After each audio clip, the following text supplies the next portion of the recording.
Yeah, correct. Yeah, so recording is started. Okay, yeah. So as I said, Java is like it provides a software environment, okay, in which it's a hardware or software environment in which a program runs. Okay, so that is why it is called a platform.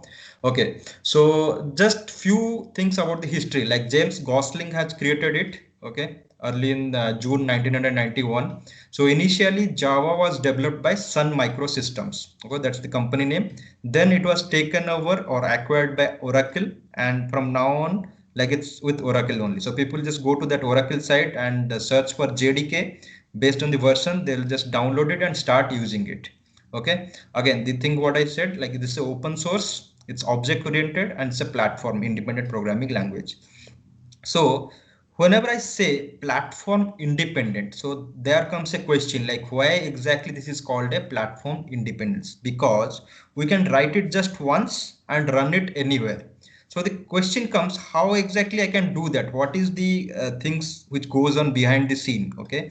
So what happens is whenever we write a simple program in Java, okay, and we compile it, it actually creates bytecode. If you read my last section of the slide, so it creates a bytecode, and this bytecode can be executed on any operating system. This is actually platform independent. That bytecode is actually platform independent. And what does that mean? It means I can create the code in any of the operating systems and execute in other operating systems as well. It is not confined to any particular operating system. So it can be executed on Windows, Linux, Sun Solaris, Mac OS, any operating system you say, we can go and execute the code because the compiler creates the code, bytecode, and this bytecode is independent of any operating system. That is why we call Java as platform independent. Okay, clear? So this is all theoretical part. I have still not started with the coding or anything. So moving on to the next slide. Let me just maximize this thing. Okay.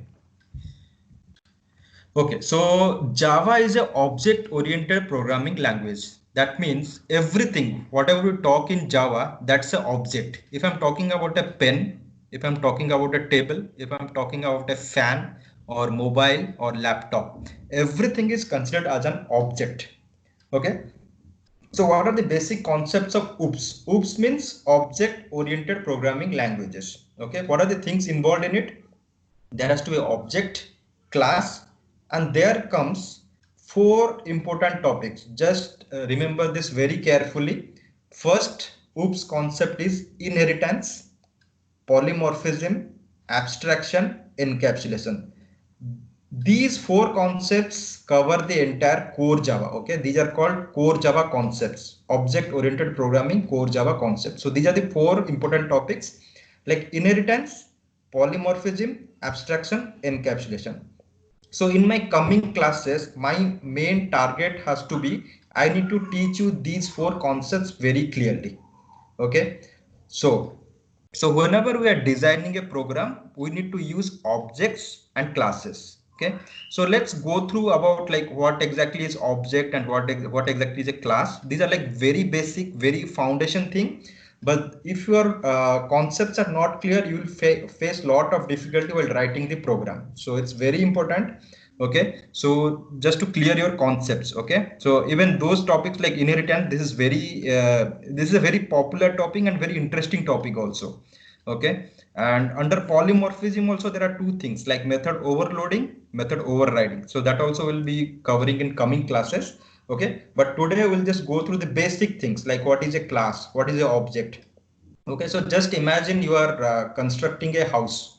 Okay, so what are the main things are required? You need bricks, you need cement, you need sand. Okay, so now whatever I'm going to talk about, these are basically the bricks, cement, sands of Java. Okay, so my first topic is like what is an object, what is a class. So let's just go through the theory part, and then we'll open the Eclipse and we'll see like how exactly I can explain you through the Eclipse by coding. Okay, so what exactly is object? An entity that has state and behavior is known as object. So as I said earlier, object can be anything. It can be a chair, bike, marker, pen, table. Okay, everything is considered as an object. Okay, So an object has three characteristics. So it has to be state. So whenever I talk about object, it should have some kind of value. Okay. So just correlate with something like, let's say I'm defining with something like integer data type, integer x equals to 10. So that means 10 is the value for that x. So like that, state represents the data of that object. Then behavior represents the behavior, the functionality of an object. Okay, and identity. Every object has an unique ID. Okay, so this I'll be explaining you the one example in the Eclipse. Okay, so let's quickly understand about class, and then I'll be explaining both about object and class. Okay, so what exactly is a class in Java? A class is a group of object which has common properties. Okay, so we understood what is an object. Okay, it can be anything. It should have a state, it should have a behavior, it should have identity. If we are having a similar group of object, then it becomes a class. It is a template or blueprint from which objects are created. So inside the class only, we are going to create the objects. And what this class is going to contain? The class is going to contain fields, methods, variables, constructors, blocks, nested class in interface. Okay. So before going to JVM, JRE or JDK, let me just explain you what exactly is an object and what exactly is a class. So I'm going to open my Eclipse. So let me close it. So see, this is the first thing. Let me close this one also. Okay. Go to file. Okay. Remember those steps very carefully. Okay. If you are having a notepad and pen, you can write it down. Okay. So go to file, then go to new. There is a Java project. So whenever you are going to install Eclipse, you will just get a single window. Okay. And you can just put a cross mark here so that that window will be closed and you will be coming to this page. Okay. Once you come to this page and then go to file, new Java project. Okay. Now let me name my project. Okay. Now I'll click on finish. Okay, so my Java project is created. Okay, now do you see there are two things? Yes, yes. Hmm. Mm-hmm.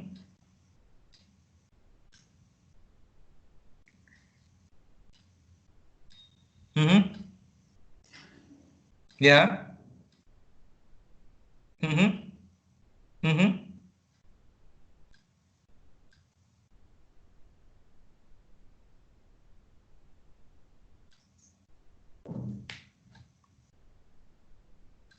Okay. Okay, maybe you can just share your screen and we can go through that. Okay, let me just explain this first, and then we'll just go through your what exactly is the issue you are facing. But ideally you should not, because I have already seen you have created packages, classes, and executed. So ideally you should not face. But let me show it to you again. Okay, so whenever you are creating a project, go to File, go to New, then click on Java. So the moment you click on Java project, it is going to ask you what is the name you want to give. So in my case, I have given first Java project. Okay. So the moment we are creating a Java project, you see JRE is already there. So JRE is nothing but Java runtime environment. It is having these many jars. Okay, so we don't have to bother about like what all jars have been added, because this is Java is providing you all those jars by default. The moment you are installing JDK in your machine, these jars are being added to your system and we don't have to worry about it, which is those jars, why these jars are being used. Okay, these jars are going to help us to write our program in a proper way, execute it, compile it, and execute it. Okay, so by default, Java is clever enough to add those jar files under this JRE system library. Now let me close this. Do you see there is something called SRC? SRC folder is created. Okay, now SRC is called source code folder. Okay, remember this, SRC is called source code folder. Okay, so let's say I want to write a simple Java program. So how do I write it? I need a place to write it, right? I need to have a place or editor where exactly I can write the program. So what I'll do, I'll just right click on it, go to new, click on package. Okay, so what I need to do is I need to click on package. Okay, so let me name it as first. Okay, so again, do you see there is a error here? It's not an error actually, it's a warning. Like the package name should always start with a small letter. Okay, so what I'll do, I'll make it as F. Okay, now I'll click on finish. So now you see this is like a folder, it's created under source. Now still I am not able to write anything here. Okay, so what I need to do is I need to create a class inside it. So I'll go here, new class, and first Java, or let me name it as first class. Okay, and select this checkbox, public static void main. I'm going to tell you like what exactly these things, but for the time being, don't forget to check this checkbox, public static void main, then click on finish. Okay, so our first class is created and this is the place where I'm going to write the code. Okay, so just few things here. Left hand side is my project, right hand side this is the place where I'm going to write my programs, and the below part, the console, this is my console area where I'm going to get my output. Okay, clear? There are three sections. Left hand side project, here the editor where I'm going to write my program, and console is the output where I'm after the compiling or executing the code. This is the place where I'm going to see those output thing. Okay, now just see this thing. What is a class? Okay, this is from here to here. Okay, let me just double click here. So do you see this? The moment I click on this, double click this on this curly braces. So do you see line number 10? The curly braces are ending. Line number 3, the curly braces are starting. This is the class body. Okay, starting and ending. Okay, this is my class body, and this part, this is my method body. Okay, this is a class, and inside this is a method. Okay, so next thing is, so I was talking about like what is a class, what is a object, and I was talking about like all the pen can be a class, table can be a class, even I am a class. Okay, so let me give you one example. Let's say I am a human being. Okay, so I need to have a name. Okay, that should refer to me. Let's say Arvind, it's referring to me. Okay, let's say Alan, you are a human being and something is referring to you. Let's say Alan is something which is referring to you, so that is called object reference variable. Okay, that thing is referring to you. Okay, so let me okay, let me just show you some few basic examples. Okay, so I said a class should have some variables and some methods. So now that our class is ready, I should have a variable. Method I am already having, this is the main method. Okay, I should have a variable. Okay, so or let me just rename it to mobile. So because I'm going to give you a example for mobiles, so let me rename it. So I'm just renaming the class name to mobile. Okay, finish. Okay, this is done. So what I'm going to do is int price. Okay, and string company name. Okay, so just see these two things. So what I've done is I have created two variables, and these variables are called class variables or global variables. So let me write it for you. Global variables or class variables. Okay, and this is the place where I'm going to write the code. Okay, before writing the code, let me just show you something through a diagram. Okay, what exactly I'm trying to do here. Okay, So let me create. So let me create two objects. This is one object. This is another object. Okay.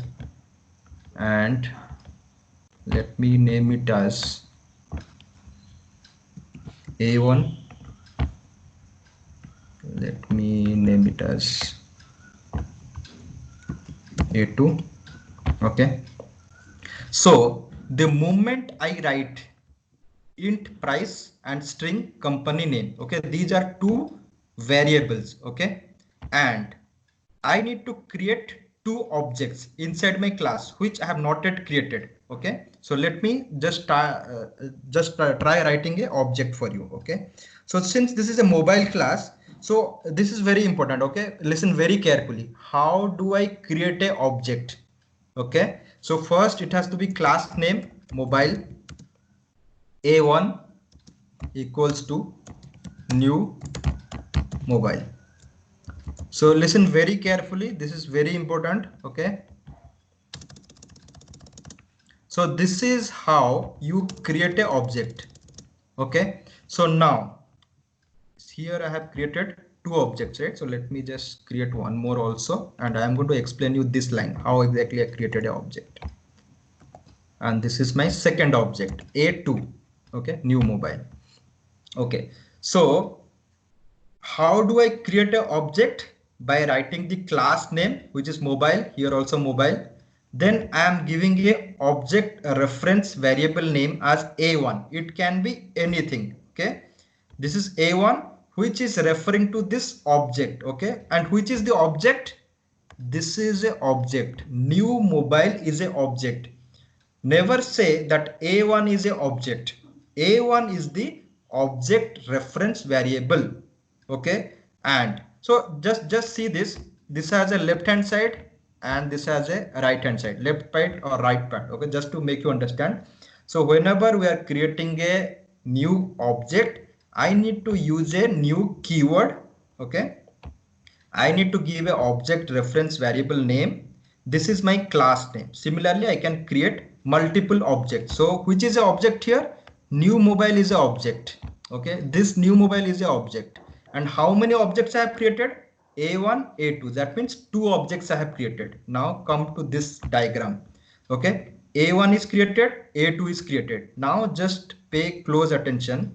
I have created two global variables or class variables, int price and string company name. Okay, let me just copy this if I can and place it. The moment I write this, let me see if I can do it like this.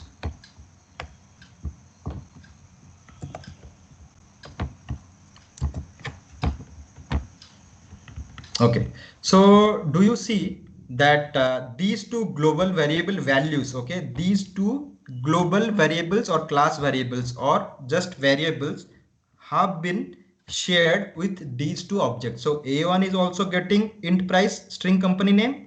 A2 is also getting int price and string company name.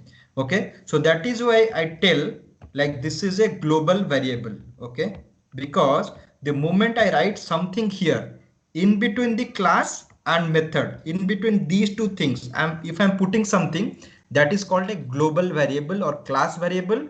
And the moment I write variables over here, these things will be shared across all the objects. How many ever objects I'm going to create it inside it, everything is going to have the copy of these two things.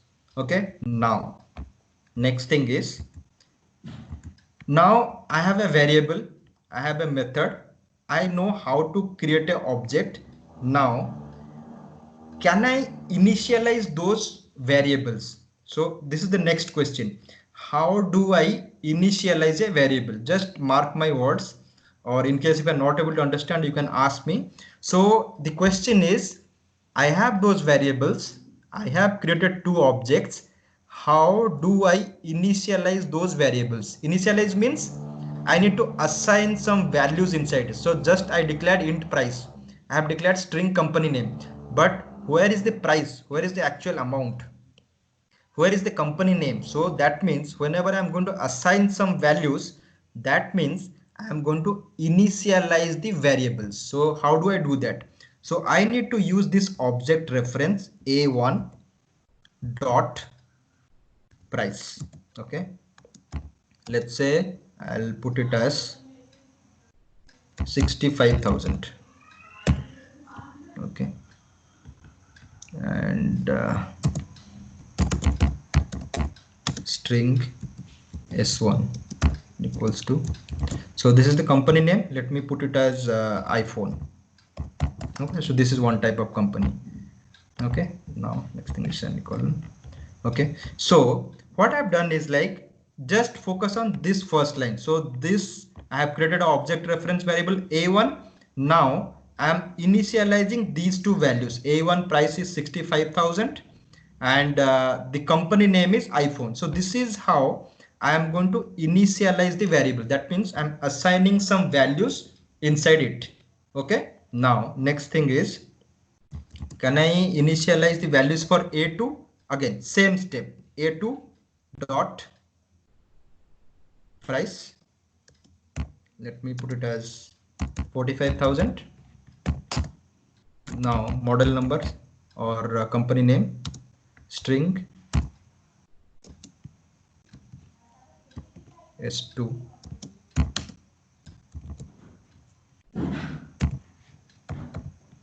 Let me put it as OnePlus. Okay. Now, if you see, I have initialized the values for this second object also. Okay. Now just see one close thing. So this is called semicolon. Okay. Every time in Java, wherever I am writing a program, I need to put one semicolon. Okay. Just imagine you are writing one single sentence in English. You need to put one full stop. Okay. Exactly. Java has its own rule. So you need to put one semicolon. If I'll not put one semicolon, it will start throwing me some error. Okay. So I need to put one semicolon. Okay. So this is one thing. So now that I have created those objects, I know how to create an object. I know how to initialize the variables. How do I print those values? Okay, so what I'll do, SYSO control space. I'll copy this A1 dot price, paste it here. Now again I'll write SYSO. This is a shortcut I'm writing, but I'm going to explain you what exactly is system.out.println also. S1, okay, that's all, S1.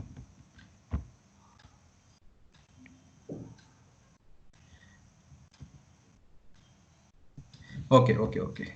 So let me, there is a correction.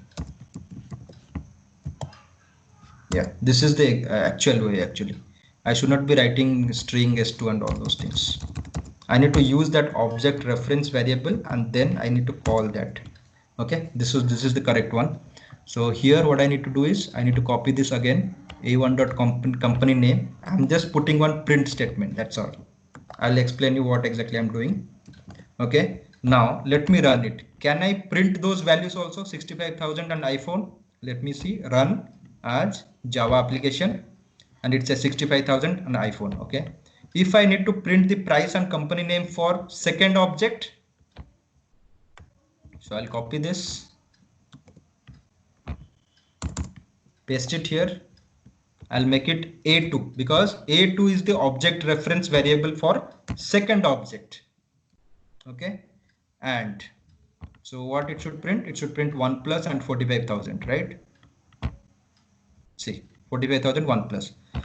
Okay, so now next thing is system.out.println. Okay, this I'm going to explain you. System is a class. Okay, system is a class. Okay, so normally what happens whenever people say, what do you mean by system.out.println? Okay, they will give a common answer. It's a print statement. We are trying to print something in the console. So let me show you some simple example. SYSO. I'm just using some shortcuts and I'll write, this is my first Java class, right? So whenever I want to print something, I write system.out.println and I'll put my text inside inverted quotes, right click run as Java application, and this is going to be printed out. Okay, but in this line also there is a lot of things to learn. Okay, what exactly is a system? System is a class. Okay, and what exactly is a out? Okay, out is a type for println system. Okay, the standard. So whenever you don't understand anything, just mouse over on it. So Java will automatically tell you what exactly is that. The standard output stream. The stream is already open and ready to accept output data. Typically, this stream corresponds to display output or another output destination specified by the host environment. Okay, so this is called out, and println is a method. Okay, so system is a cloud, out is a type of println stream, and println is a method. Okay, and using these things we can print anything, whatever I want to print, whether it is a value or whether it is a text, whether it is a comment, I can print anything, and then I just need to right click and run it. Okay, now I'll just quickly show you one more thing. Let me put one more print statement here.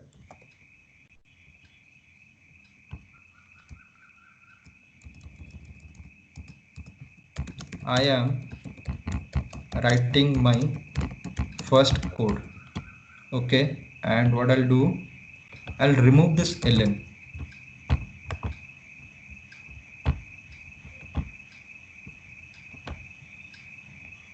So do you see the difference?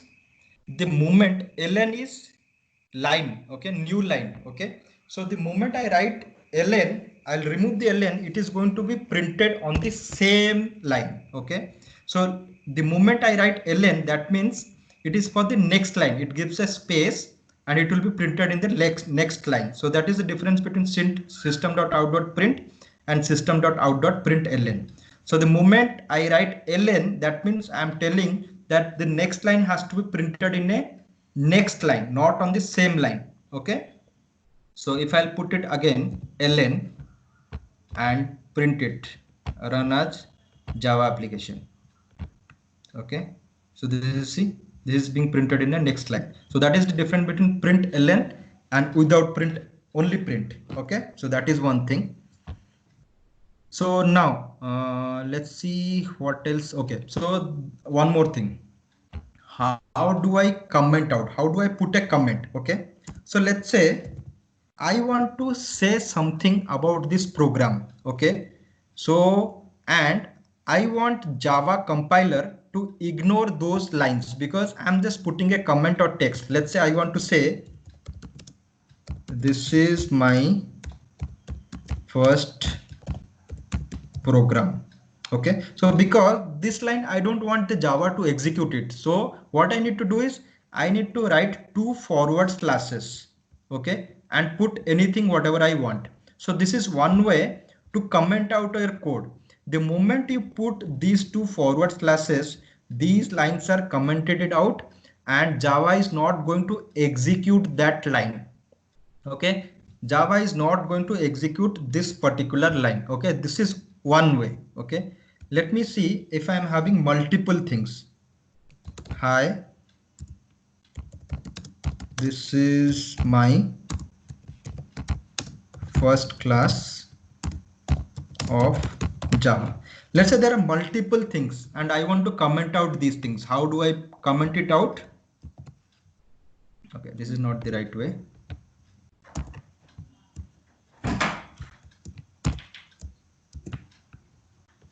Just remove these 2 lines. Again here what I'll do, I'll put one star, then forward slash. So this is the second way to comment out your code. Okay, again it serves the same purpose. Like I am telling Java, don't execute these lines of code or ignore these lines of code. This is only for my reference or to create a Java document. So let's say I am automating some test case and that test case deals with login scenario. Okay, so what I'll tell you, like this test case is dealing with login scenario. So that kind of statements I can put. So that is called commenting it out. So there are 2 ways how I can put one comment. Okay.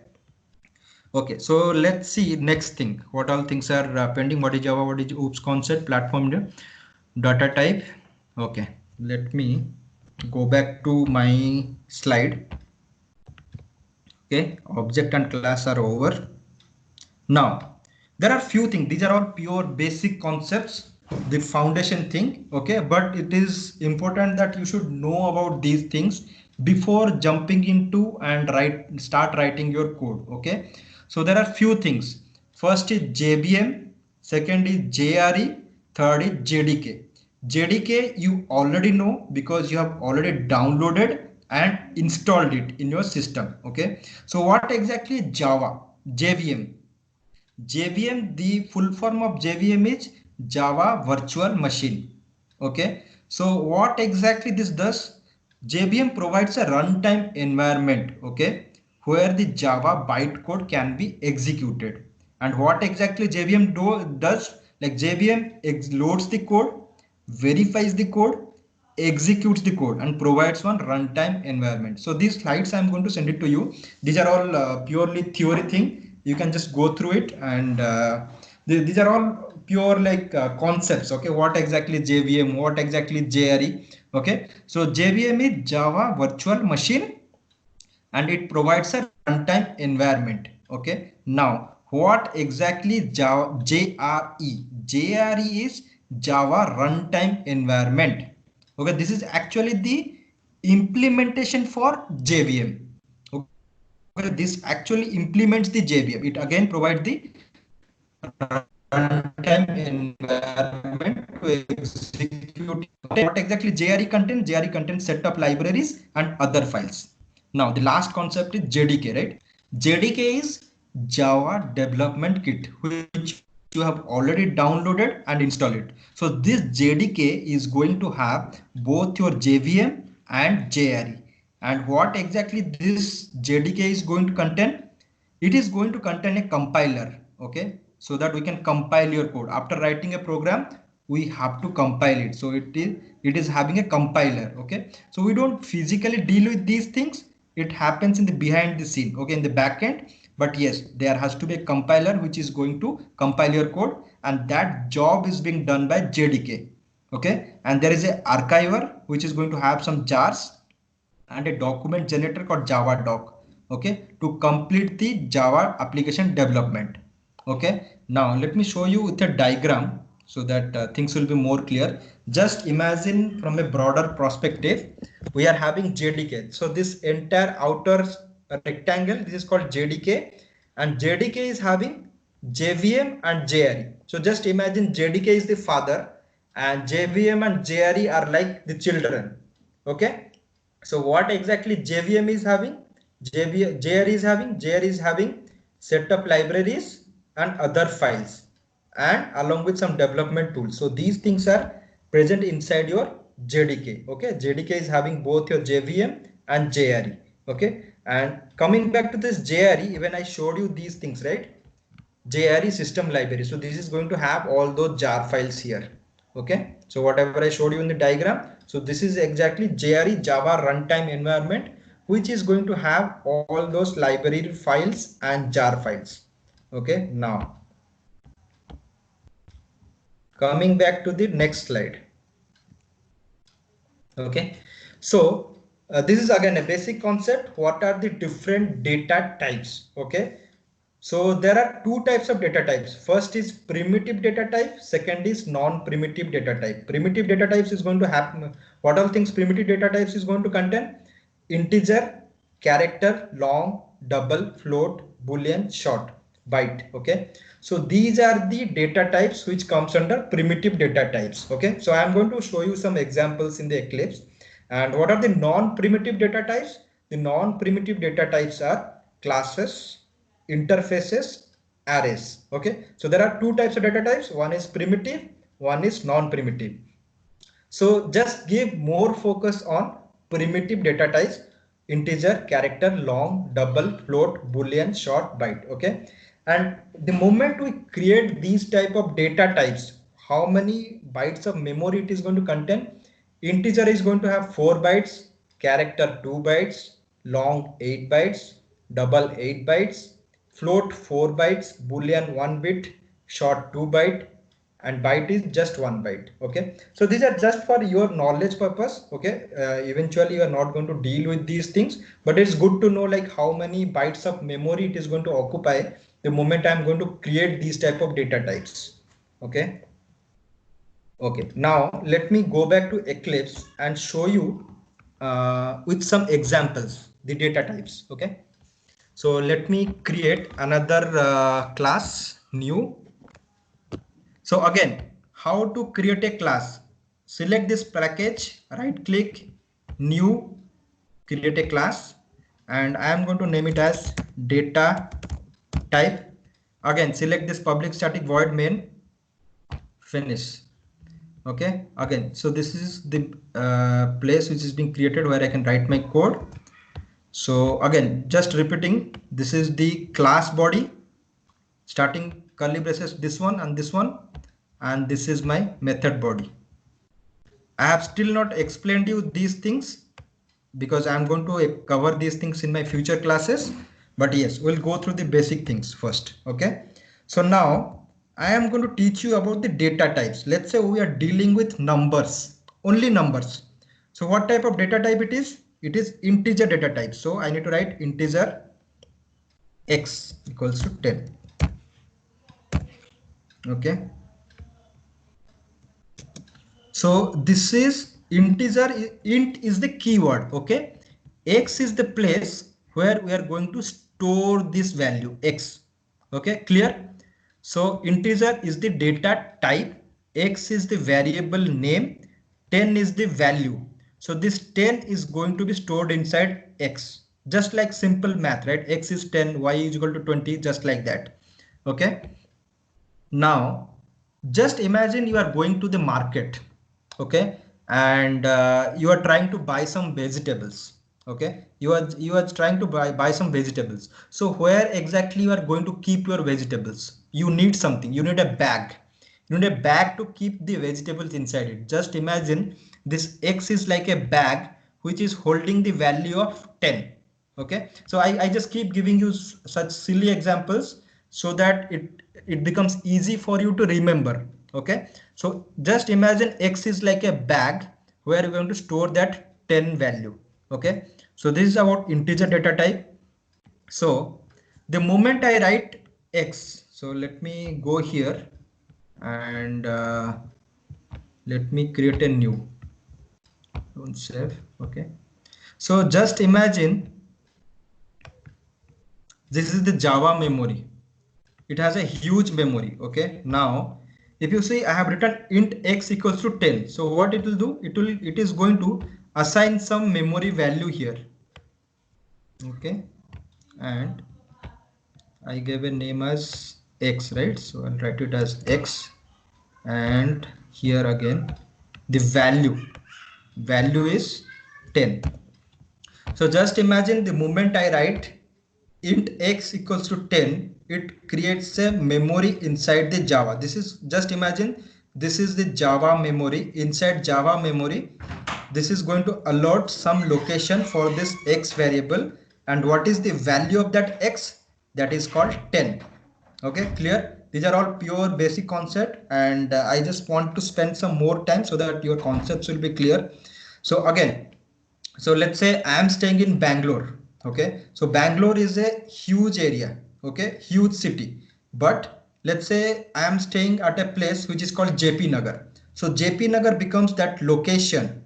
Okay, some location has been given to me. So exactly the same way, my variable, my integer variable is x, and I am assigning one value called 10. So that is the value for that variable, and this is a small memory which is being allocated inside the huge Java memory.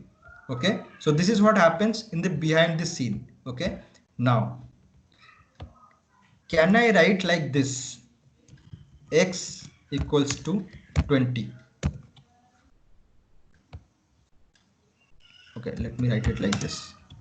Can I write it like this? No, because I have already given this variable as x. So if I'm going to write it again, so this is like a duplicate, right? So I cannot write it like again. If I need to write, I need to write x1 or x2 or x3, but not the same variable name, because I have already assigned value 10 to this and I have already utilized this variable. Okay, so in the same class I cannot create another variable with the same name, right? So let's say initially I was planning to use this as 10, but now my plan has changed. So I don't want x as 10, I want x as 20. Okay, how do I do that? Java is anyways not permitting me to name it the same thing, but I want the same name. I want x to be assigned a value of 20. I don't want 10 anymore. How do I do that? What I'll do, I'll remove this data type int. Okay, now just see this thing. Okay, it is not throwing me an error, but what exactly this is doing behind the scene, it is actually changed the 10 value to 20. Okay, just let me go to the memory again. So here what I'll do, this 10 value has been replaced with 20. Okay, this 10 value has been replaced with 20. Okay, there is no more. So now the value of x is 20. So let's find out what is the value of x. SYSO control space. Remember this shortcut. How to write a print statement? SYSO control space. Now what I'll do, I'll write the value as x. I want to see whether the value is 10 or the value is 20. I'll run it now, run a Java application. Okay, just see the value is 20 now.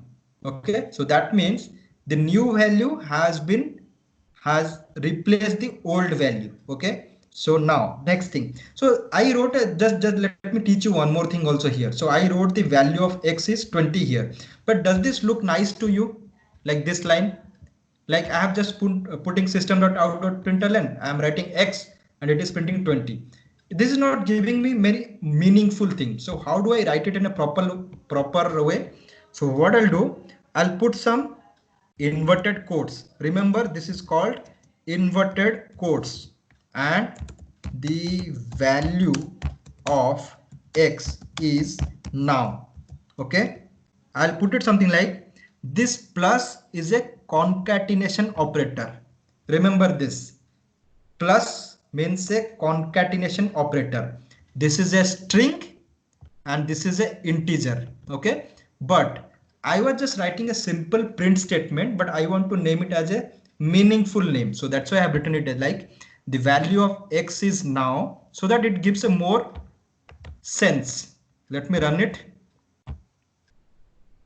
Okay, the value of x is now 20. Okay, this is a proper way to write a print statement. Okay, clear?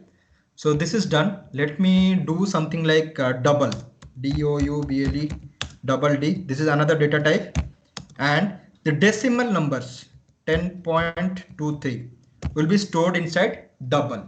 Okay, the decimal numbers. So I'm just showing you how to write all those things, nothing much.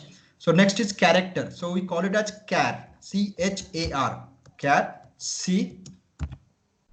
I heard someone got disconnected. Is it? Let's. I think no, Alan, you are there. Muna, seems like you are reconnecting. Let me know. Yeah. Muna, I think he's reconnecting. Let me just wait for some time. Uh, just Muna, just confirm if you are able to hear me. Yeah, I think he got dropped off. Alan, I'm just going to call you back again on WhatsApp. Okay. Yeah.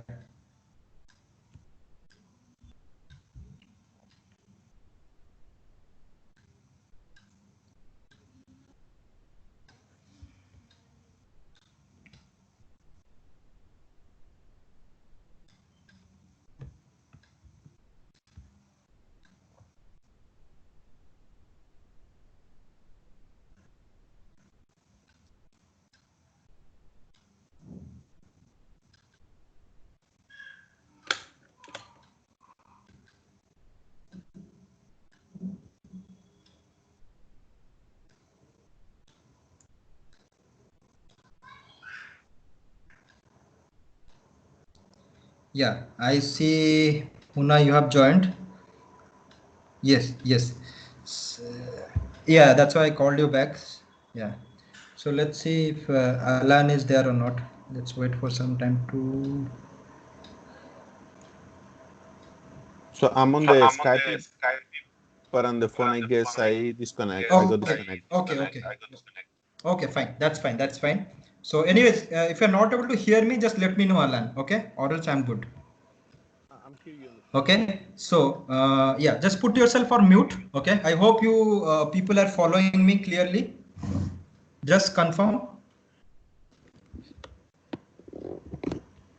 You both are able to follow me, right? Whatever I'm teaching you. Okay. Okay. Okay. Okay.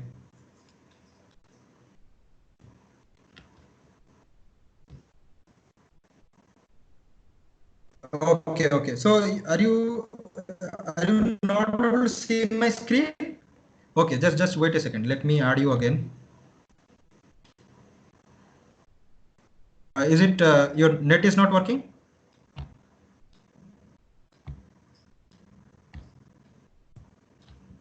No, because in the yeah.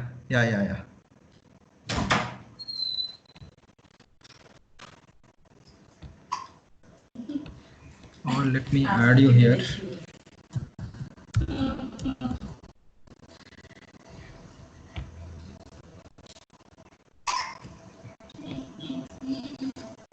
Yeah, let me know if you are able to see my screen. It's I've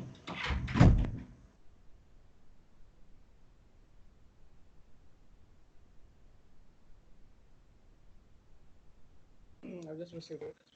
yeah. Okay. Yeah. So you are able to see my screen also, right? Yeah, I can see it. Okay. Character. So character. So this is normally called as char, char. That is the keyword. So remember, guys, int is a keyword, double is a keyword, char is a keyword. Okay. Just put yourself on mute, everyone. And so integer is done, double is done, character is done. So what I'll do, boolean b1 is, so boolean just contains two values, either true or false. Boolean b2 equals to false. Okay, so boolean is going to have two is true false, that's all. Integer, double, character, boolean. So let me do float. This is again a decimal value, but it will have something like 23.56. The way we write it, float. Okay. Now, in case if you are dealing with some long arrays and you want to save some memory, then in the place of double, you can use float value. So that is going to save some memory. Okay. That is for your reference. Now, again, so there is one more thing, string s. Just see, don't get confused between character and string. Okay, let me cut it and paste it here. Okay, so see, it is being single quotes. Inside single quote you are writing single letter. Okay, so that is called a character. The moment I write string s, and I can write anything, hi, this is a string and semicolon. So this is called string. But remember, guys, this is very important that all these are like integer, float, character, boolean, double. These are all data types. But string is not a data type. String is a class.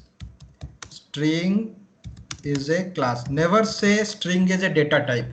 String is a class. But yes, we can use it as a type of data because sometimes we write string s. Let's say I want to write some name.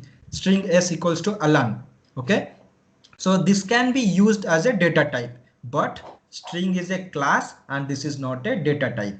Okay, that's clear. Now I'll just do few things. Okay, let's say how do I this is called arithmetic operators or just plus minus all those things, right? Let's say we are having int a equals to 10, int b equals to 20, and how do I add those two things? Int z equals to a plus b. That's how I'm going to add. This is called an arithmetic operator, and I need to know the value of a plus b. So what I'll do is SYSO control space, and I'll put it as z, and I'm going to print it out. Run a Java application. Okay, so the value is 30. Okay, again, to write it in a proper format, I can write it in this way using concatenation operator. The addition value of a and b is, I can write it in this way just for writing purpose. Run as, so that it will give some meaning. Okay, the addition value of a and b is 30. Okay, so this is done. So now let me go back to my slide. What all things are pending? Not much. There are 3 more slides. Alvin, the concatenation, is this a Yeah. perpendicular line or do you See, this is the concatenation operator, this plus. Okay, and whenever we are writing some name or string, so this is how you need to put it inside inverted quotes. Inside the inverted quotes, you can write anything. The value of a is, okay, you don't have to put anything inside this. Okay, this is where we are going to concatenate this string value and this integer value. These two things you are joining by using this plus sign. That's all. Okay, so normally I can do like SYSO directly S and then put it as Z. So this is also going to work, but I don't know what exactly this Z is. So just to give some meaningful name to it, so I'm just writing a string. So this is called a string. The addition value of a and B is this inside inverted quotes. Then this plus. This plus is called concatenation operator after the inverted quotes. Okay, then the actual integer. Yeah. On top of that, you have one more print statement, right? On top. Yes. Below, Yes. int x is equal to 10, x is equal to 20. Below that, did you put plus before x inside the bracket? No, nothing. Yes. This one. This is again a concatenation operator. Yes. What is that? That is a plus or a perpendicular line? No, this is a plus. Oh, that's a plus. Okay. It looks light. Yeah. Okay, so see, whenever I am telling plus means that is a concatenation operator. This is like adding two things, right? Okay. So that is a plus one.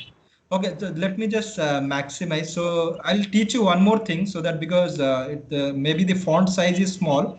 So just go to your window. Okay, just go to window, then click on preferences.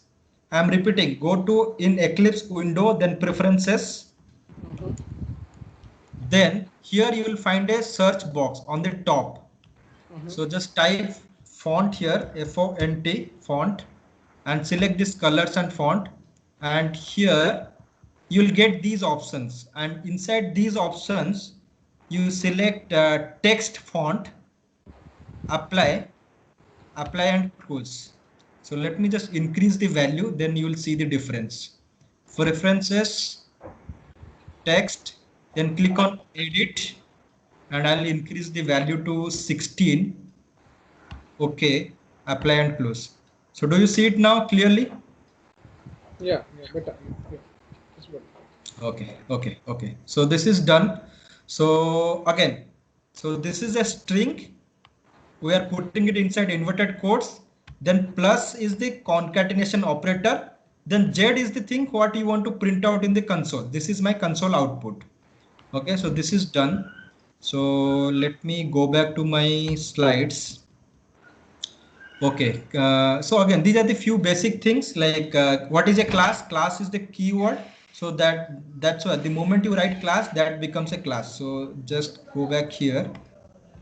So this is data type. I have written data type, but how do I know this is a class? By writing this keyword called class. The moment I write this keyword class, So this whole thing becomes a class. So this is a keyword. Okay, now let me go back to my slide. What is public static void main?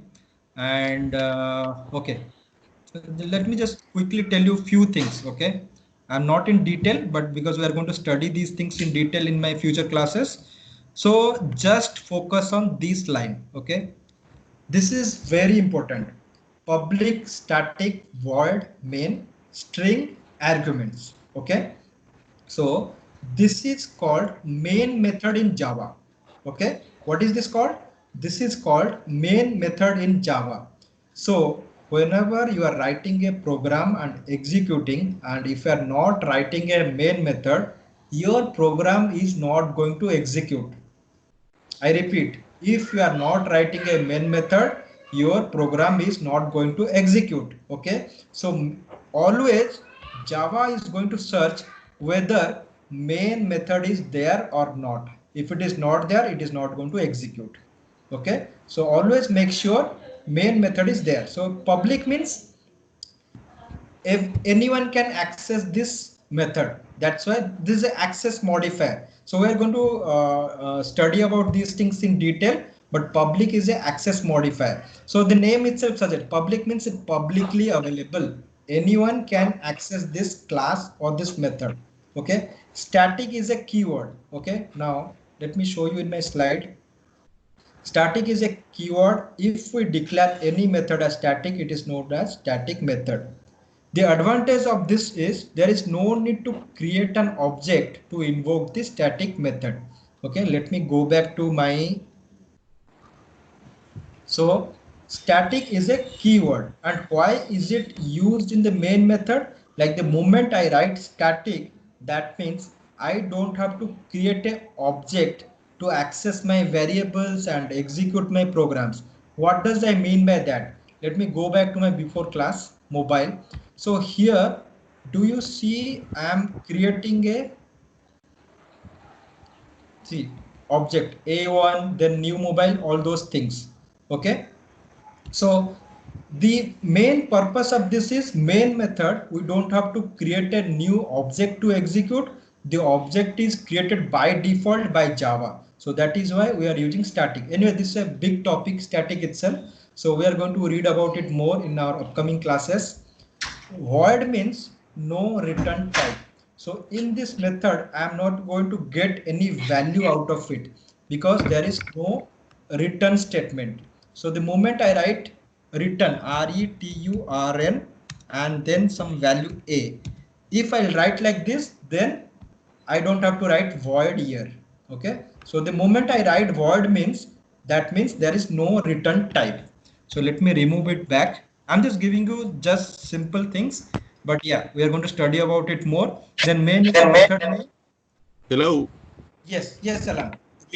Just one question on the data. I mean, on the mobile, did you change to static on the main method, or it changed itself? No, it's simple same. It's exactly the same. I've not changed anything. Okay, both are the same. Both are static on the data type and the mobile. Both are the static classes. Yes. The main purpose here, what I'm trying to explain is the main method, right? Just forget about the remaining things. The main method should always be static. Okay. So if the main method is marked as static, we don't have to create an object separately and we can execute the program directly. Okay. Okay, so but yeah. can you move to the data types, please? Yeah, data types only. It's opened. Okay, in data types, you have data on the line number 5, but and then you have another method below, right? You create another method. Which one? What is the line number? I mean, no, this is kind of too big, the letter, so I don't see all the code that you have inside. So. Okay, so see, there is no methods inside it. Okay, so these are all print statements. Just go variables. Yeah, okay, go to mobile, please. I want to see something that I saw that I see like two things. Yeah. In here, so oh, you just have one, right? Only one method. Okay. No, that's okay. Okay. Oh, yeah. That point. Okay, no, that's okay. Thank you. Yeah. So yeah, so the main purpose, just try to understand this line. Okay, just remember me very carefully. This is an interview question also. Okay, why do main method is marked as static? So your answer has to be like, if the main method is marked as static, we don't have to create a object separately. This is being taken care by Java. So always your main method has to be a static, and the explanation I have given it in the slide. So just go through these things, and yes, we are going to read more about these things. Okay, and main represents the starting point of the program. Void means there is no return type, and system.argument, this is a command line argument, and we'll be learning about it later. Okay, and so yeah, this is the basic things. Let me see if I missed anything from this. I taught about history of Java, what is Java, JVM, JRE, data types, what is class, object, create a object, how to create a object, how to initialize a variable, how to print the values, what is package, how to put comment to OS, font size, Else. semicolon, system.out.ln, this is fine. And yeah, if else condition I can explain you now in another 10 minutes. So that will be my last topic. And there is something, okay, did I miss package? Okay, so I'm just adding one more line about the package. Do you see this as first? This is a package, right? So class, I have explained you what is a class, what is a object. So what exactly is a package? So let's say you are going to the market, okay, and you are going to buy some fruits, you are going to buy some vegetables, you are going to buy some groceries. Okay, so there are three different items you are buying: vegetables, fruits, and groceries, right? So what happens is like, can you put everything in the same thing just to segregate? So let's imagine you have three different bags. One bag is for fruits, one bag is for vegetables, one bag is for groceries. So it's like similar things, you are putting it into a different bag. It's like you are Can you remove segregating the your food. yellow screen that we see on the screen, please? Can you see remove the yellow? Yeah, thank you. Yeah.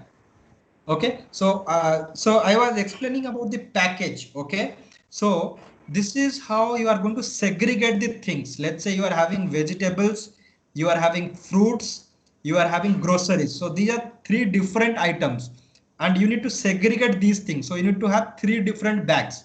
So like that, the package has to be created. Let's say one package is dealing with your login functionalities, one package is dealing with your personal details, one package is dealing with your employment details, one package is dealing with your educational details. So that is how we are segregating the codes. Okay, excuse me. So that's how we are creating different packages. So each package will have similar items inside it, rather than putting everything in the same package. So that is about package. So now let me see. Just Okay. can I see that window that you are showing us, but a little bit behind lines down below from 18 below? I want to see those, please. Copy something because I was doing the things on the time, but Yeah. I have some issues. Let me see that, please, for a minute. Thank you. Okay, yeah, so this is it. So the next thing is, See that so quickly. a I'm doing. plus b. Okay, so I just wanted to show you one if else condition, and after that I'm just going to take you through few automation tools, and I am going to wrap up. Okay, so just bear with me for another 10 minutes, that's all. Okay, so let me put these two things, let me remove these things. Okay, because I want to teach you if else condition. Okay, if, so the value of a is 10, the value of b is 20. Just focus from line number 20. The value of a is 10, value of b is 20 if a greater than b. This is how we write a if else condition. SYSO. Print true or false. A is greater than b, else, ELSE. Just see this is the syntax. SYSO, or else B is greater than A. Okay. So just see, A is 10, B is 20. Is 10 is greater than 20? No, right? So it is not going to print this line. So else B is greater than A. So that means it is going to print this line. So let me just show it to you by executing data types, right click, run a Java program. Just focus on the if else condition. Okay, so B is greater than A. Let me show you again.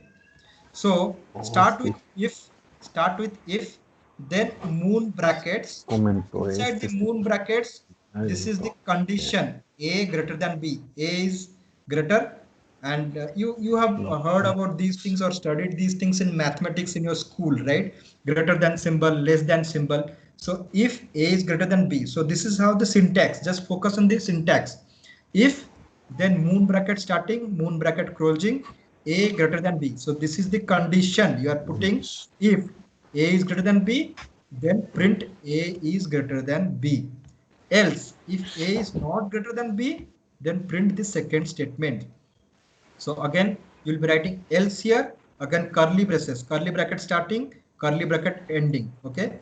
So this is how you write a if else condition. Let me reverse it. Let me put it as B greater than A.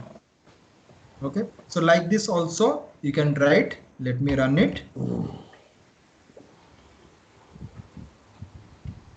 Yeah, A is greater than B.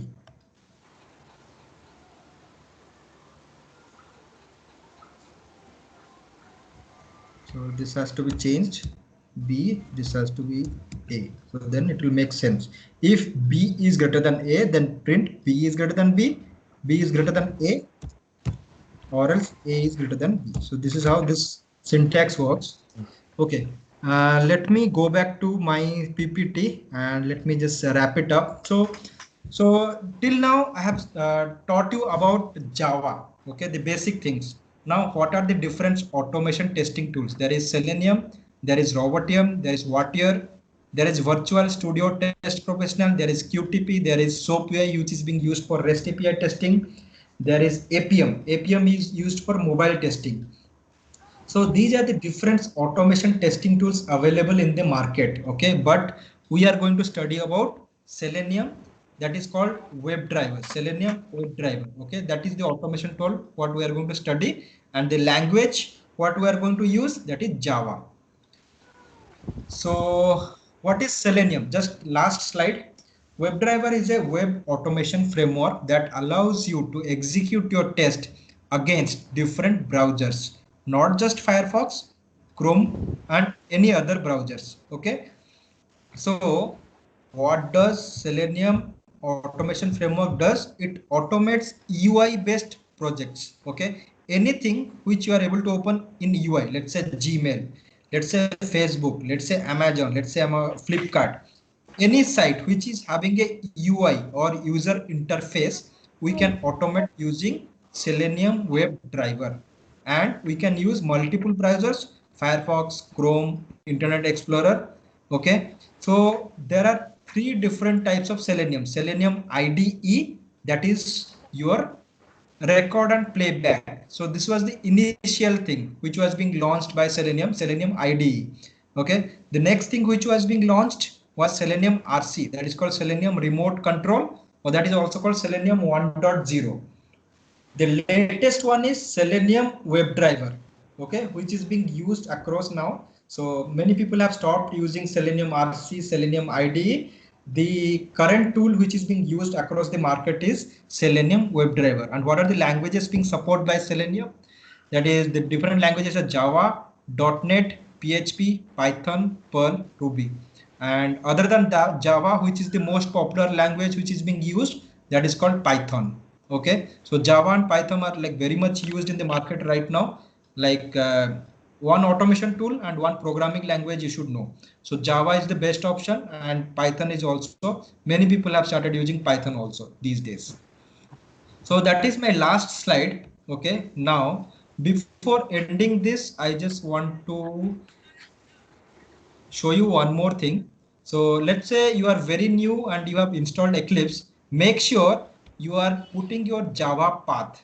Okay, go to your computer, right click, properties. Okay, make sure you are adding a Java path. In case if you are not able to execute your Java programs, right click on your computer, programs, advanced system settings. You see environment variables, you see path, then click on edit, and there is already something present here.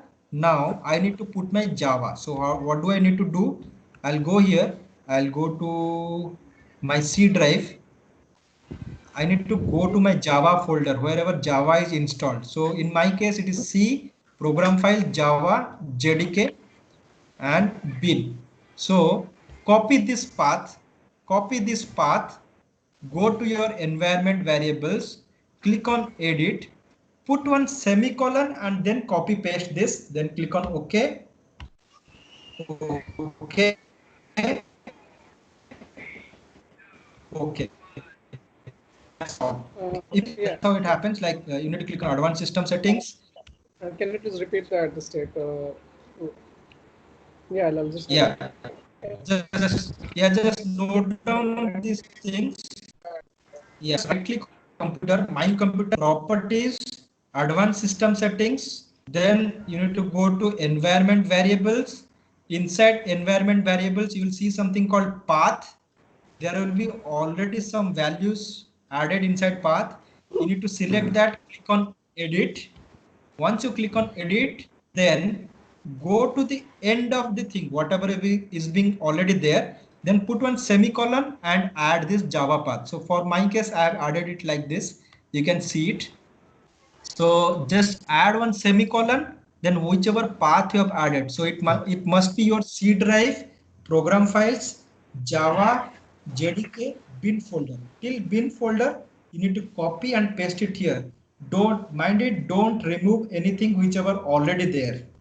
Okay, you are not supposed to remove the things which was already there. All you need to do is just go to the end of that, put a semicolon and paste the path, Java path till bin folder. Okay, so that's all. Let me close it. Close it. In case if you didn't get it anything, you can ask me again. And before wrapping up, I'll just show you once again, because Alan, this is important for you also.